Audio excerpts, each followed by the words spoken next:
down here in Motor Southern Map Course, and flying in goes for the stick. Are you kidding me? My name is Martin Wongprom. I go by Graceful in-game, and I'm the master of the flatline.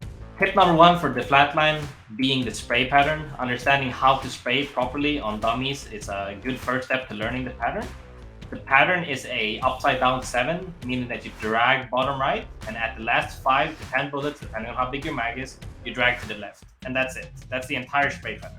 So when you know how to shoot spray pattern, it looks kind of like this. You just hit headshots only on the dummies, and that's it. Like, the thing is, flatline does so much damage that you can't really get the entire spray out on one dummy because you just do so much damage. Flatline is so good at controlling the recoil, and when you hit more than a couple bullets, they just evaporate immediately. And a good practice session in the firing range is killing all 3 dummies with 1 mag, but then you would also have to control a little bit of how many bullets you're shooting out. But once you get it down, you can shoot all 3 dummies down in 1 mag, and that's some good warm-up practice for shooting the flatline before going into the ring. Very simple.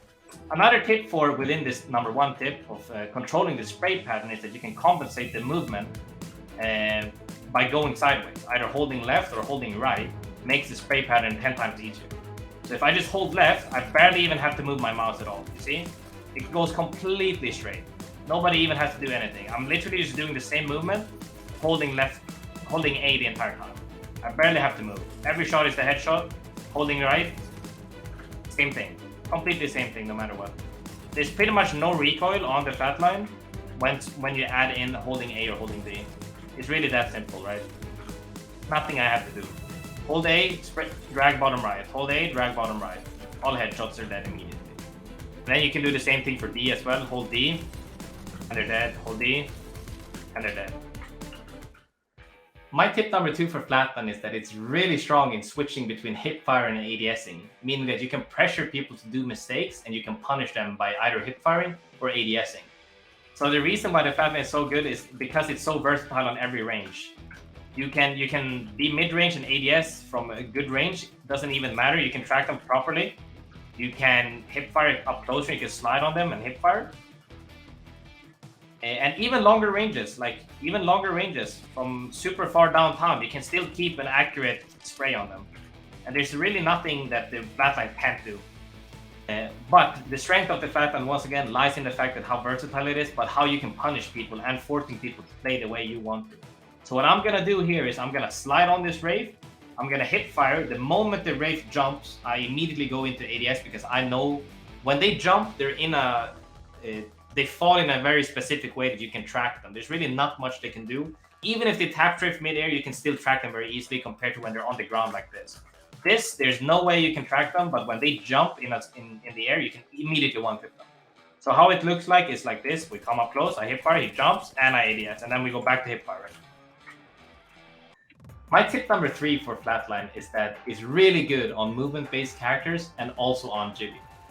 So my tip number 3 for flatline is the characters you should be playing flatline on. Obviously, flatline is, in my opinion, the best weapon in the game, so you should play it on every character, but it's especially good on movement-based characters like Wraith and also Gibby, but let's just start with movement-based characters for now.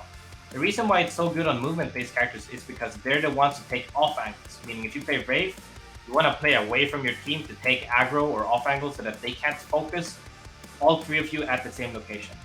If your teammates and you are playing behind the same cover, meaning this little ledge right here, the enemy team just has to look in one direction and they can all shoot you, nade you out, and then once you have to move, they will all kill you immediately. So when you play movement-based characters, you want to focus on playing off angles, which is why flatline is so good.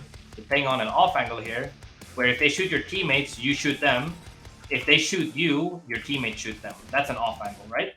But flatline being so good on every range, meaning close, mid, and also long, makes it so that you can get some cracks in, you slide on people, you take space, get the next area, you go up close, and you hip fire. No matter what, the weapon is usable in every single stage of the fight, meaning close, mid, and long range. So playing flatline on movement-based characters is the best in my opinion because of all the off angles and flanks and you know all the sneaky stuff you do on the movement-based characters. The main strength of it though, in my opinion, being a Gibby player as well, is that Gibby has an arm shield. The arm shield is insanely strong and not a single character in the game can trade with Gibby arm shield unless they have a better weapon than you. 9 out of 10 times being the only weapons that can trade with Flatline essentially is Turbo Devotion and Kraber, but let's just not count them in because they're nowhere near as frequent as other weapons as Flatline, Wingman, Carbine, etc. So if you have a Flatline and you have an Arm Shield, you will win every single trade unless they have Turbo Devotion and they have Kraber if you trade bullets because of Gibby Arm Shield and also his Fortify, meaning he takes less damage. So when we start shooting at each other, if I get the first bullet in, I will win every single time. Every single time I will win. There's not a single duel I will lose if I have an Arm Shield and he doesn't have anything. I will win every single time. So the most important part about Gibby is that he can, from a backline character, he can actually control the pace of the fight even further due to his bubble. Meaning you can choose when you want to get close, like up close and comfy with the bubble. Any other character can't do that except Gibby.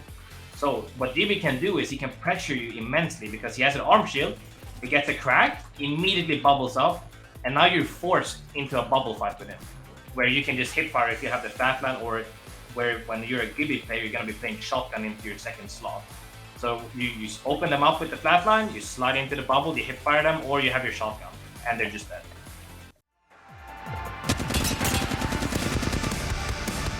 So that was my ALGS Masters of the Flatline, and I'll see you guys in game.